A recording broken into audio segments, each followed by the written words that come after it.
content presented in this podcast is based on real events and may contain graphic descriptions of violence, sensitive topics, and explicit language that may be triggering, offensive, or sensitive subjects to some viewers and listeners.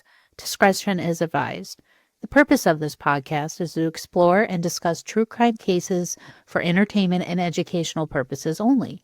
This podcast does not intend to glorify or sensationalize crime, but rather aims to analyze and understand the complexities of human behavior and the criminal justice system.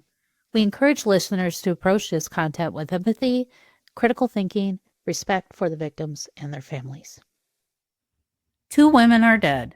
Their lives ended violently, brutally in the same night, and their families will never hear their voices again. Their names barely trend. But the man who killed them, he gets a GoFundMe. You heard me, a GoFundMe. More than $70,000 raised, hundreds of donors, heart emojis, love notes, messages calling him misunderstood or handsome or he's worth saving, all because a mugshot went viral and people liked what they saw. Somewhere between true crime and a thirst trap culture, Wade Wilson stopped being a murderer and became a cause. And don't get him confused with the lovely Wade Wilson of Deadpool. No, we're not talking about that Wade Wilson. We're talking about why people opened their wallets for a convicted double murderer, why sympathy flowed towards him instead of the women he killed, and what it says about us when outrage turns into admiration with just one viral photo. Because in this case, the most disturbing question isn't how 2 women died. It's why their killer got rewarded for it. So with that being said, it's time to start the show. Let's hit it.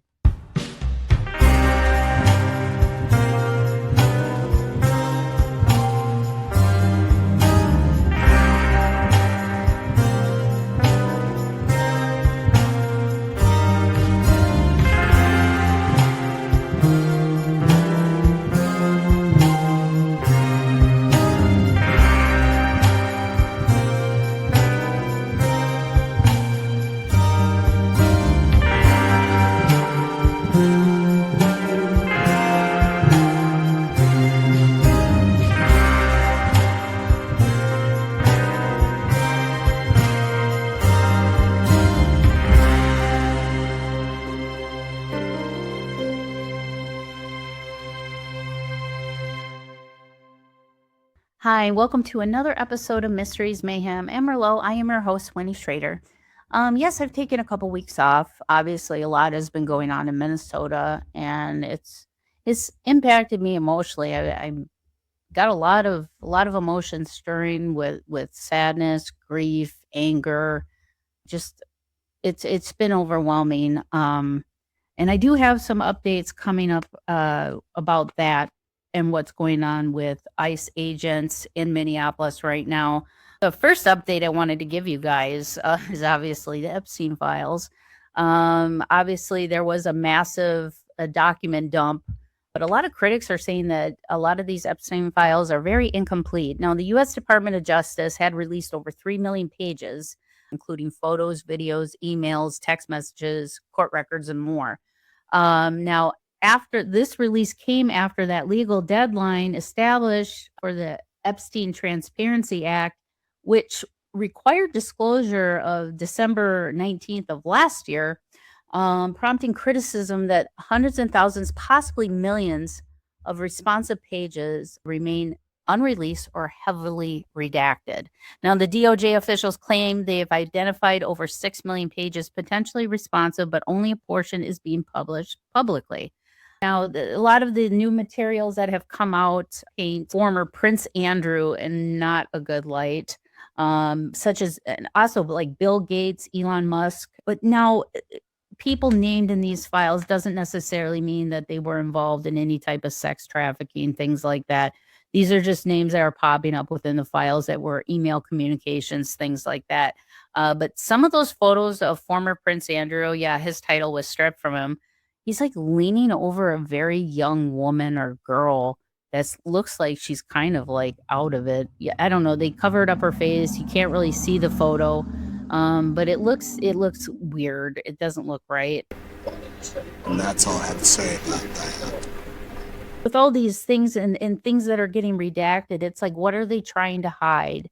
I thought this was supposed to be transparent, and apparently it's not. Obviously Maxwell has a lot of legal battles that she has to conquer, but she's filed a petition seeking to vacate her conviction, claiming that it was substantial new evidence and constitutional violations in her trial, which was supposed to give. So she's appealing to get her conviction redacted or taken away. So I don't know. You can look online and find the Epstein files, the 3 million pages they release. But like I said, it's hard to decipher what is actually going on when so much has been redacted.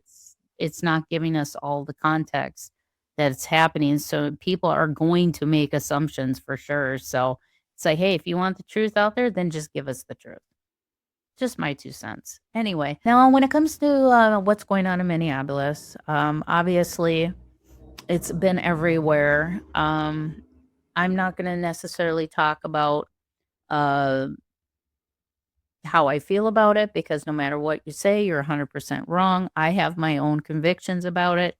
I have kind of put it out there on social media, but I'm coming from a place of being a human and honoring and loving our Constitution of our country, and I feel that everything that we have strived to be has gone to the wayside, you know, and I feel like we're losing what America is all about. So, with that being said, but I just wanted to give you guys an update on some things. The DOJ announced that, and Christine Nome announced that they are implementing all body cams to be put on all ICE agents in Minneapolis, Minnesota, which I don't understand why it wasn't done in the first place. And, when you think of federal agencies, you think of the FBI or any type of law enforcement, they have to identify who they are. I mean, you see it in the movies all the time. They're always flashing their badges, right? Or some type of identification. And I can tell you this, man, if some guy walked up with his face covered, and he had a bunch of gear on, but would not tell me who he was or why he was asking for my ID, I'm not going to do that. I mean, a lot of that stuff, they just had like police or agent or ICE, and it's a Velcro thing that you can buy those off of Amazon. So my right as a citizen, if I say, no, you need to identify yourself too, well, you have to comply as well. And I just don't understand why none of that was implemented from the get-go. And I can't even wrap my head around what's happening anymore. And, I've just gotten to the point where, you're damned if you do, damned if you don't. But at least now, if they can get those cameras on those guys, there can be some more accountability, get some more transparency. I don't know. It's so hard to tell because there's so many false narratives and fake news and fake videos and all this AI bullshit. I mean, it's gotten to the point where you can't even trust what you're seeing in the news anymore. So I just, just cautious yourself, especially when it comes to social media and putting things out there without fact checking. So I just want to let you know, fact check before you post, please. But hopefully things can resolve itself here soon in Minnesota. It's been hard on us citizens, and it's sad because I grew up in the Twin Cities area. I grew up just a town over from Minneapolis. I used to go hang out in Minneapolis all the time, and it's just sad to see what is happening to a place that I loved so much and enjoyed being there, and now it feels like a whole new country. It doesn't even feel like Minneapolis anymore. So just keep sending us support and prayers, and we appreciate all the love that we've gotten from you listeners when it comes to what's going on here. No matter what side you take, it impacts us as citizens of the state and the country as well. So, we just need to support each other instead of tear each other apart. And that's all I have to say about that. Now on to the topic at hand. Wade Stephen Wilson, known as the Deadpool killer. And the reason why is because his name is Wade Wilson. And that's the name of Deadpool's character, played by Ryan Reynolds. But this guy, I think if you wanted to, I mean, I take this as like he's almost like a Ted Bundy-esque type attitude. And what's sad is that he wasn't raised this way and what he did to these women. Now, if you want to kind of go back a little bit, if we can definitely dive into his childhood because, before he became this martyr-esque type heartthrob of a murderer, Wade Stephen Wilson, I mean, he was born May 20th of 1994. He wasn't in a stable home. Both his birth parents were very young teens, okay?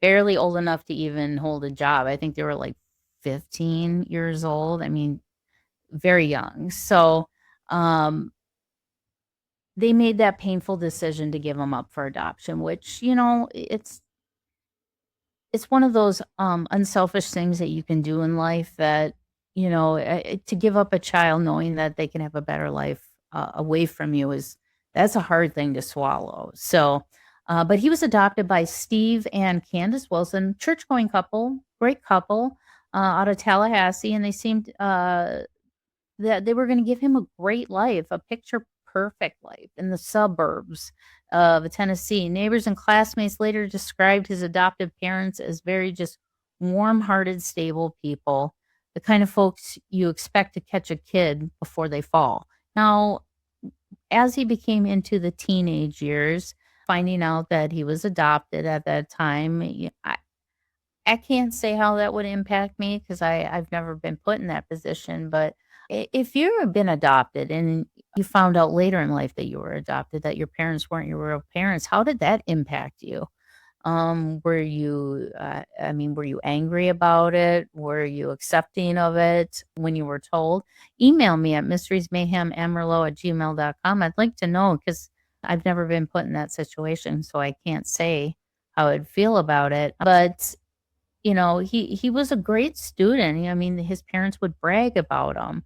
He was very engaged in school, and things like that. But once they hit those teen years, things started to shift for him, and it wasn't like a slow, and it wasn't slow, it wasn't quiet. It was kind of just his attitude changed like that overnight. They began to see that he was kind of unraveling and eroding from the inside out. He was suspended repeatedly for aggressive behavior, obviously fighting with other students, things like that. And it's like he became worse and worse. Counselors, teachers, and even family tried to pull him back from these edges, and he just kept drifting away on some path of his. People later said that he was very charming and engaging at times, someone who could make you laugh at one moment and then snap into hostility into the next without any warning. That volatile behavior wasn't just teen angst, though. I mean, something was going on with him. Now, looking at both sides of that, it almost sounds like kind of a bipolar type-esque transition where one minute you're fine, the next minute you're off the rails. Now, when Wade was in his late teens and early 20s, his edge got even sharper with every turn that he did. And obviously, alcohol and drugs started coming into play. They became substances became a fixture in his life, something that just didn't slow him down. It like literally changed his personality. Now by 2012, he became a pattern of run-ins with law enforcement, okay? From burglary to firearm offenses, a slate of crimes that pulled him in out of prison cells. Now, friends and classmates later recall how his behavior grew increasingly erratic. The boy who once had potential now seemed lost into something much darker. Some say he drifted into troubled almost as if he preferred living in this state, as if incarceration and chaos were the only places that felt familiar to him, safe. Maybe he just felt comfortable. Now, the system tried to help him, There were counseling programs, substance treatments, sessions, short-lived periods where it looked like he might stabilize at times, but each time he slipped further and further and kept relapsing. Now, if those childhood cracks became fault lines for him, now psychologists and journalists noted multiple head injuries and concussions during his youth, from sports and accidents, things like that, and may have contributed to emotional instability and aggression, layering trauma over an already fragile foundation. Now, by the time he was in his 20s, Wilson's life was already a history of offenses and escalating danger, long before the world learned his name for the brutal murders at Cape Coral. Now, where the story takes the darkest turn, because a life that began with promise and love, and the one that should have room to grow and heal, instead twisted into something deadly. That descent from an adoptive family windows to late night phone calls confessing murder reads like a horror rooted not just in a single crime, but in a lifetime of missed chances and internal fracture. Yeah, so like if he had a lot of concussions, things like that, that's why they wonder, how we have like a lot of sports athletes, football players, basketball players, things like that, when they get concussions and their behaviors start changing, they become more aggressive. I mean, even in wrestling, you know, WWE, the wrestlers have had issues with that CTE. But what sucks is that you can't detect it till after death. So it's like, how can we figure out how to treat it? That's that's the problem. But who knows? Maybe they can come up with some type of solution for that, so we don't have issues down the road with men who seem to snap and turn into a monster out of nowhere. Valentine's Day isn't just about roses and reservations, my darklings. It's also about the relationship you have with yourself. At Love Lotus Tarot, Winnie Schrader offers readings designed to reconnect you with your heart, your intuition, and your sense of worth. These aren't about predicting someone else's behavior. They're about understanding your own needs, patterns, and possibilities. So whether you're single, partnered, healing, or somewhere in between, a Love and Lotus Tarot session is a moment to slow down, reflect, and listen to what your inner voice has been trying to tell you. This is guidance rooted in compassion, clarity, and self-love, not fear, pressure, or rigid outcomes. So this Valentine's season, give yourself something meaningful, insight, perspective, and a little reminder that your heart matters too. Book your session with Love and Lotus Tarot with Winnie Schrader, because the most important love story, well, it always starts with you. Now, like I said, he's always had some run-in with law enforcement. In 2012, that's when he was picked up for burglary and grand theft. And then in 2017, he was arrested for a firearms theft, a felony that showed comfort with violence and a disregard for boundaries. So he's pushing that line. And now, months before the murders in July of 2019, he was arrested again for battery charges, hinting that his temper was escalating.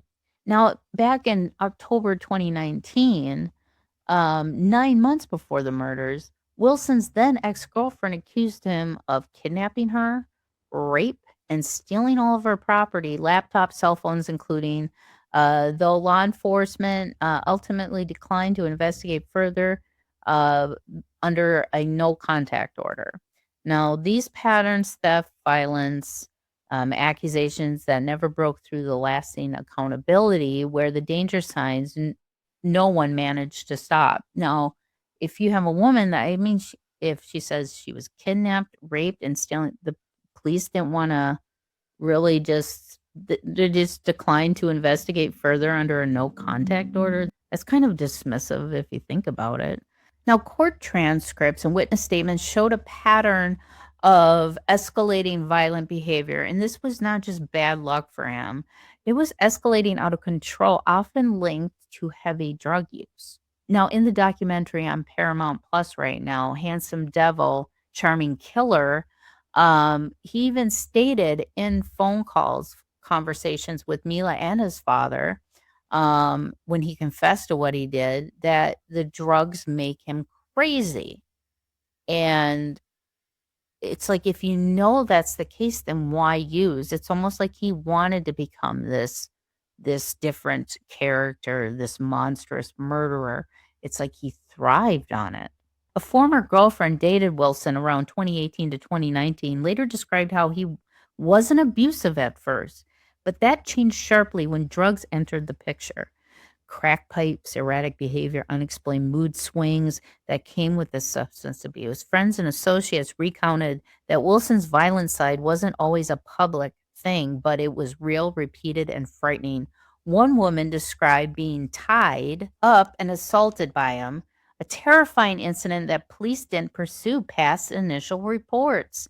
Now, this combination of violence towards partners and a growing resilience of drugs long before the murders paints a portrait of a man whose internal world was breaking down, even if the wider world barely took notice. So, like, if the police would have, like, done something, would these two women still be here? I mean, obviously this guy has issues and should not be out in the public.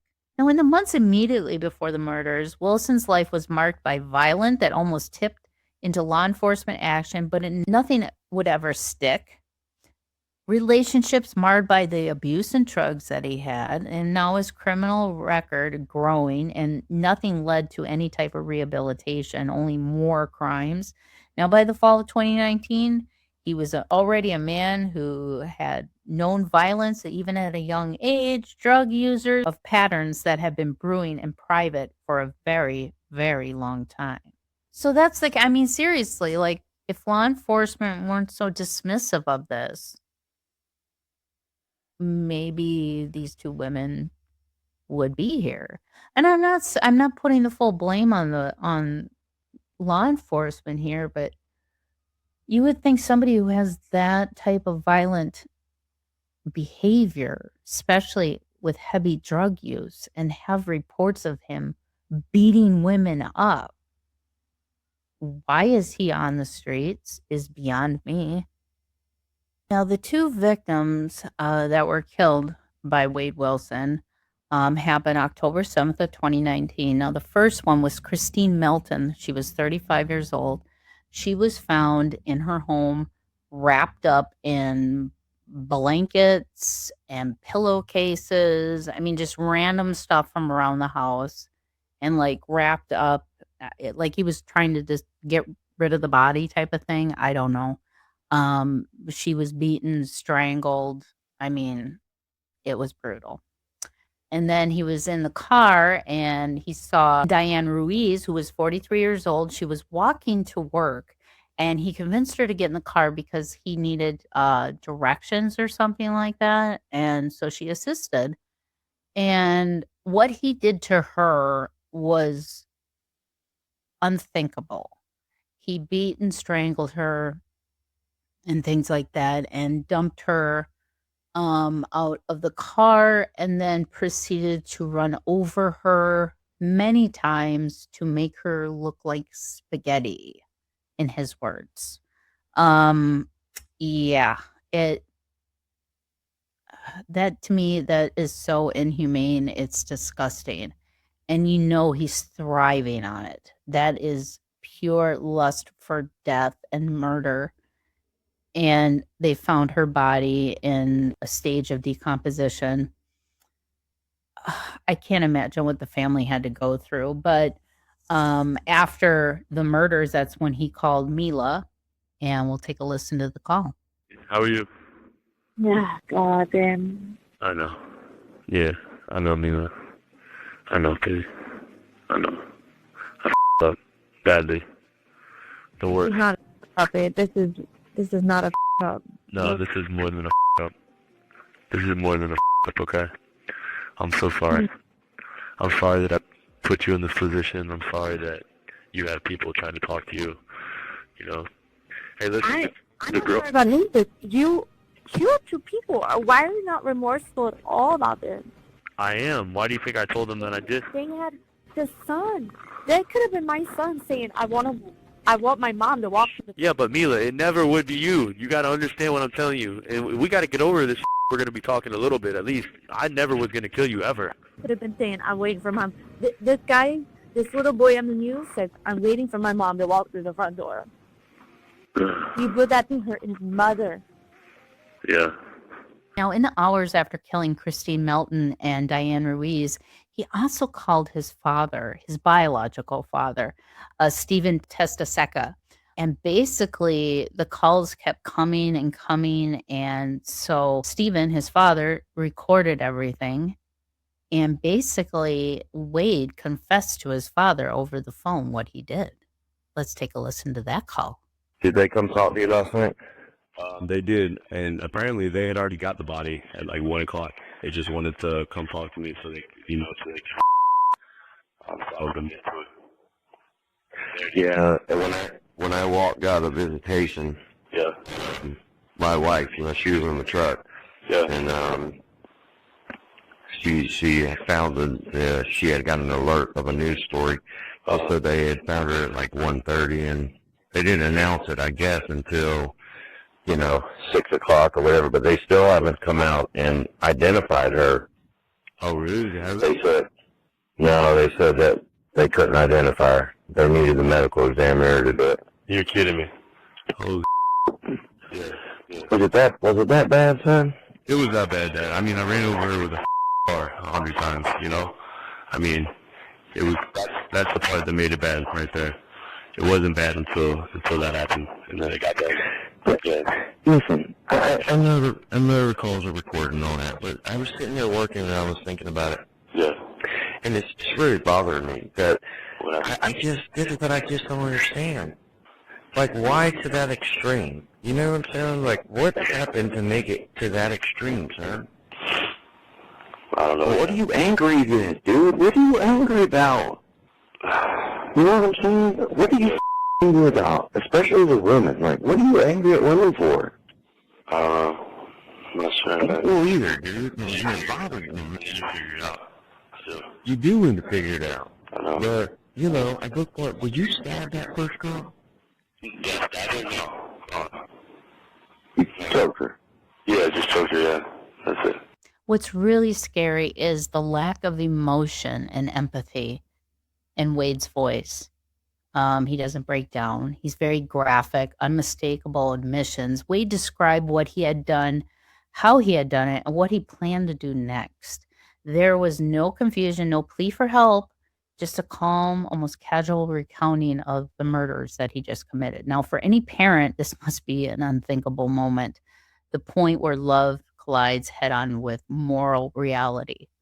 And Wade's father didn't flinch. Instead of denying it, instead of covering it up for him, instead of convincing himself he wouldn't be true, he picked up the phone and called the police. Now, investigators would later learn that Wade's father stayed on the line with his son, keeping him talking, extracting details, locations, movements, buying time while law enforcement mobilized.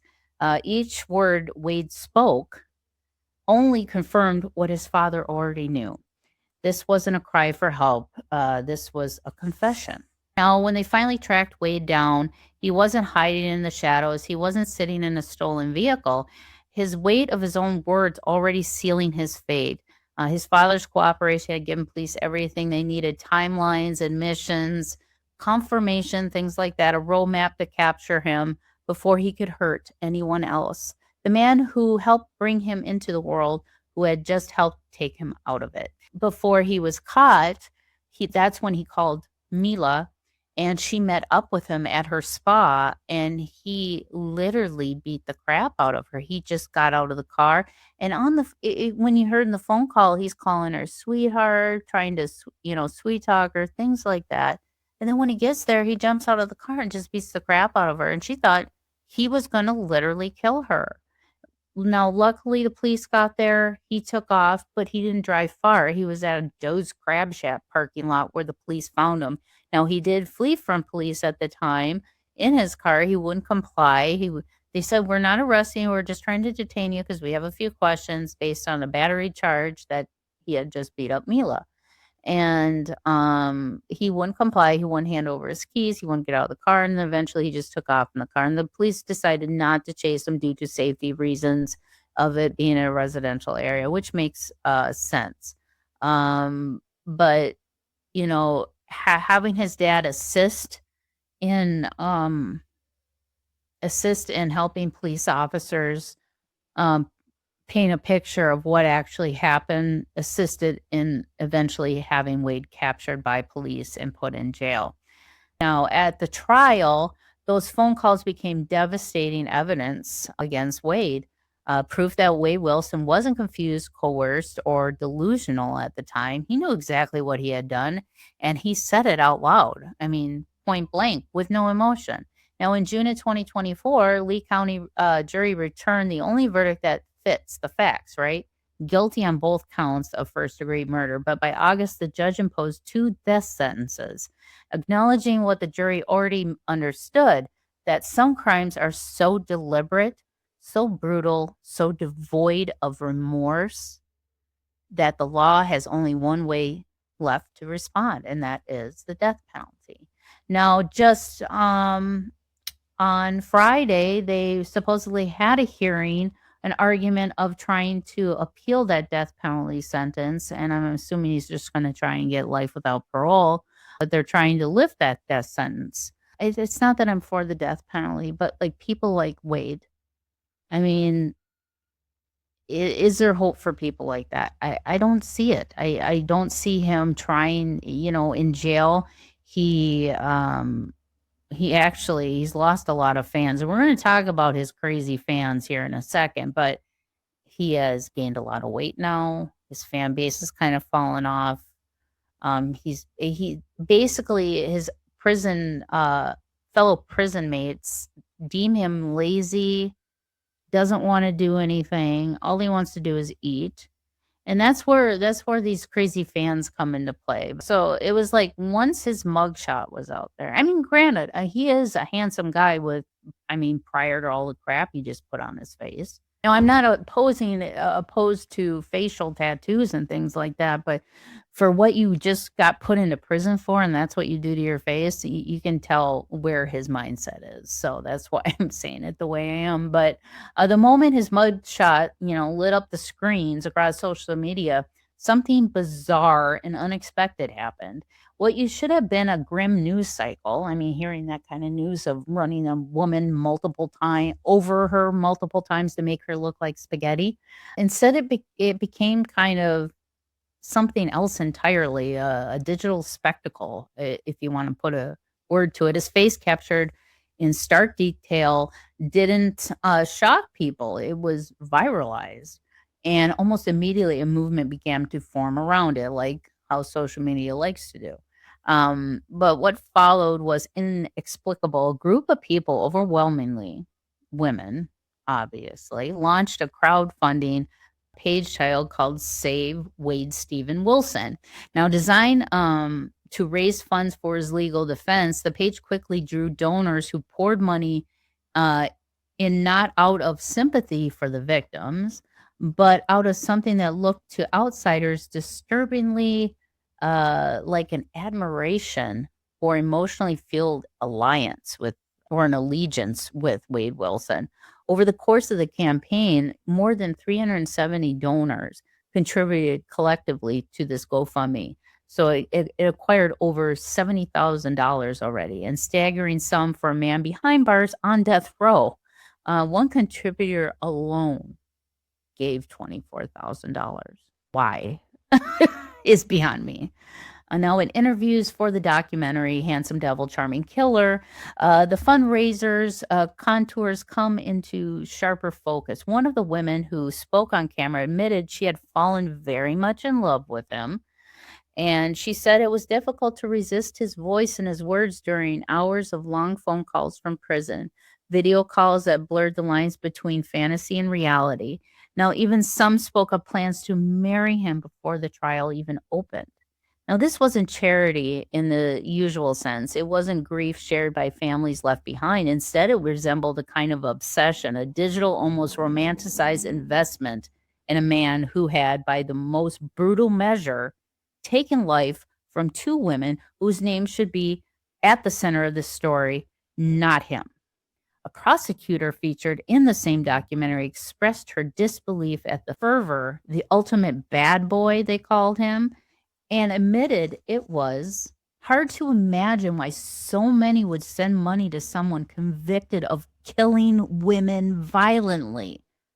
Part of what made this fundraiser so jarring was the disconnect between the reality of Wilson's crimes and the narrative some of his supporters built around him.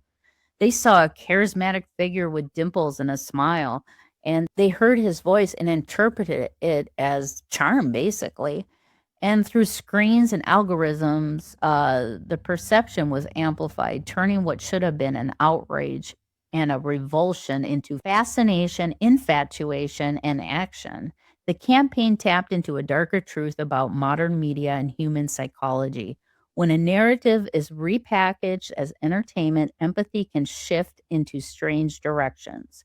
Some contributors may truly have believed that they were helping secure justice or advocating for a perceived injustice. Otherwise, swept up in viral phenomenon, rejected with their own hopes or fantasies into a man whose real life was defined by violence. Now, by the time the fundraisers reached its peak, it had become of something more troubling than just misplaced goodwill. It was a symbol of how easily tragedy can be transformed into a spectacle and how quickly a criminal can become a character and how effortlessly sympathy and fascination can replace accountability. I mean, in the end, the funds raised tell a story not just about the man that they were meant to help, but about the people who gave, the internet that amplified them, and a culture that too often turns real horror into a digital obsession.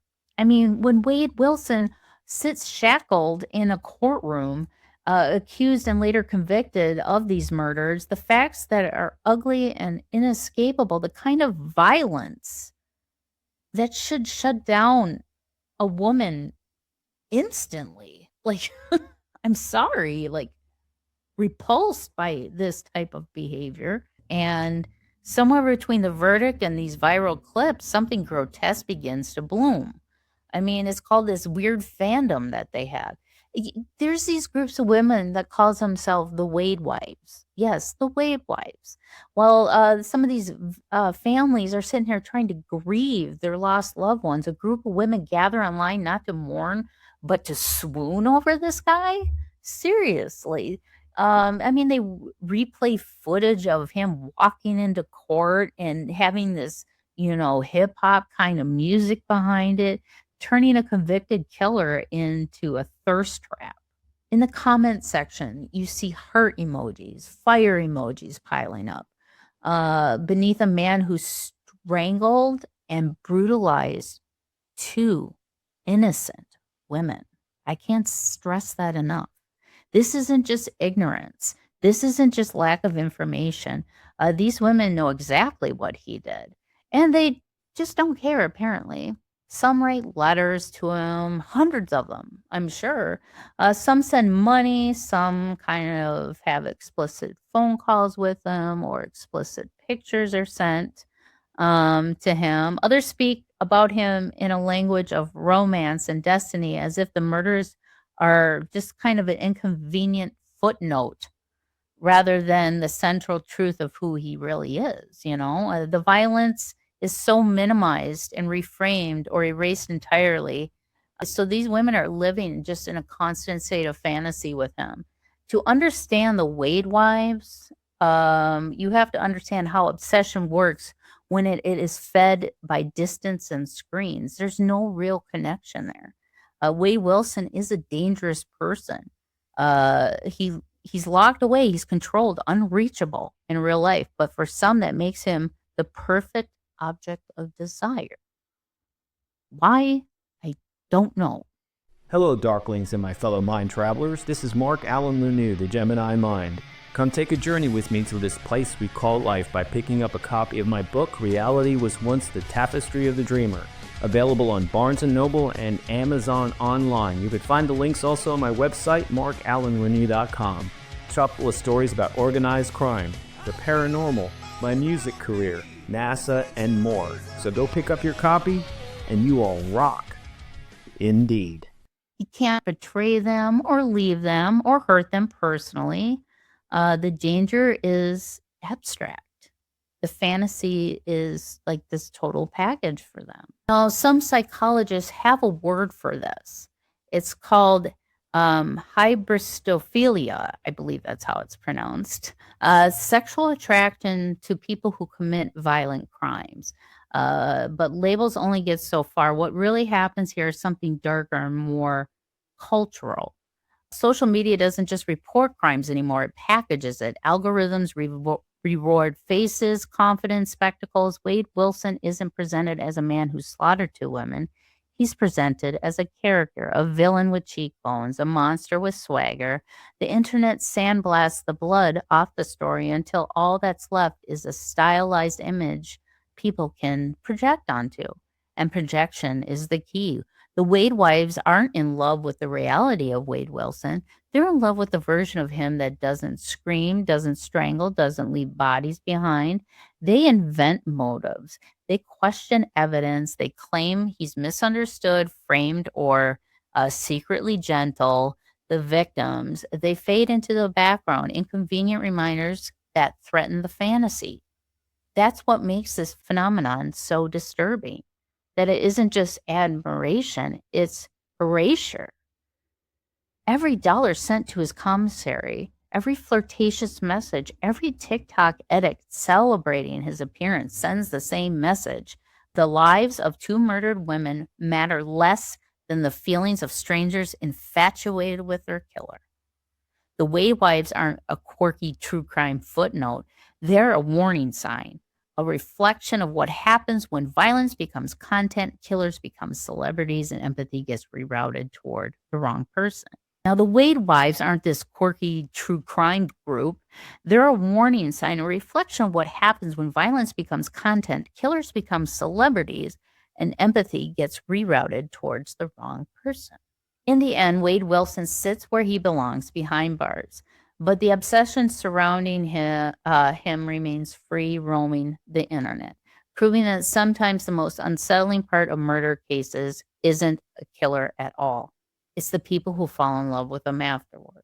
And I have to agree with that because any woman, right-minded woman, would find this man repulsive, would probably want to, take him out themselves. This guy, he's a monster. And I don't think he wants to change. I think he's identified with this persona and he's just it's gonna die with him.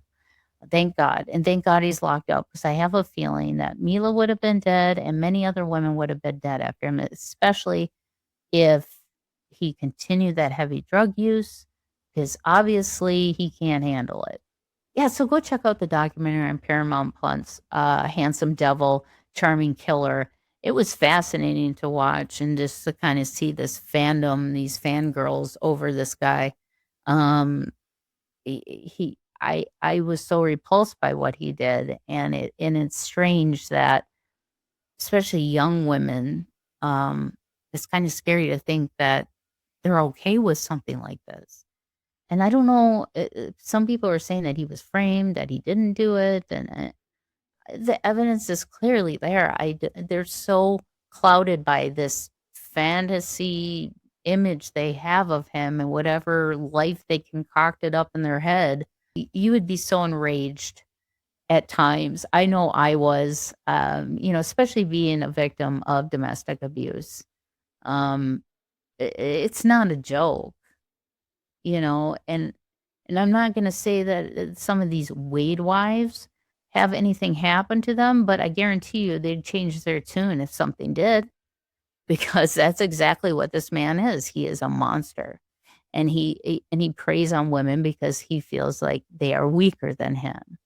And to me, that ain't a man. Nope. But yep, he, hopefully he will stay on death row. I believe he deserves everything he's going to get. I don't think it's right for the taxpayers of Florida have to spend money to keep this basically asshole alive. I'm just going to put it bluntly like that. Yeah, this guy is something. I don't think there's any type of rehabilitation that's going to take care of this guy. So, hopefully the appeal will not get granted and will just stay on death row until he is put to death and finally gone off this planet. So, but that is all for today. Things are going great here at the Palmer House. We have a lot of live music coming up, events coming up. So please, the best way to follow everything that is happening here at the Palmer House Hotel here in Sauk Center, Minnesota, is to check out our Facebook page. Just look up the Palmer House Hotel, Restaurant, and Pub on Facebook. Follow it. We constantly post all of our events there. We just had Katie Hart here along with her partner doing dueling pianos. We had a wine tasting this weekend. We had such a great time. So many people, so much fun, so much laughs. I mean, and just music, live music. You can't go wrong with that. So always follow our events page. You can also check out our website at thepalmerhousehotel.com. You can call and reserve a room here at 320-351-9100. We have a wonderful, wonderful special that if you book, let's say you want to stay here Friday night and Saturday night and check out Sunday. Well, if your schedule can accommodate it, you can come in Thursday and get that night free. So you can come in a little bit later in the day, get rested and everything else, because Friday, Saturday, and when you have to check out Sunday, you want to party hardy and have all the time you have to give to the Palmer House and to enjoy it, not to sit up in a room or sleeping. Be down in the pub, be in the lobby, be in the cafe. We love it. I just the other day, seriously, like I saw two people from two walks of life become friends, exchange numbers, and now they're going to go meet and have wine together. I mean, come on. Out of nowhere. It's the Palmer House effect. So come on down to the Palmer House. Check out our Facebook page.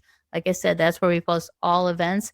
Now, on Valentine's Day, we're having a paint your partner. Now, I don't mean literally paint your partner, but you're going to be painting portraits of each other, and probably some wine might be involved. So Lord knows how those are going to turn out, but it's going to be so much fun. I can't wait to do Dave's portrait.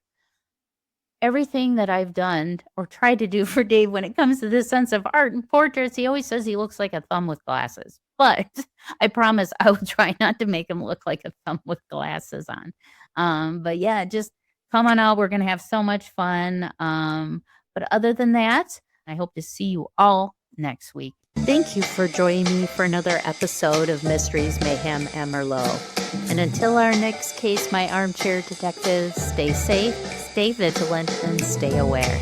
I'll see you right here next week on Mysteries, Mayhem, and Merlot.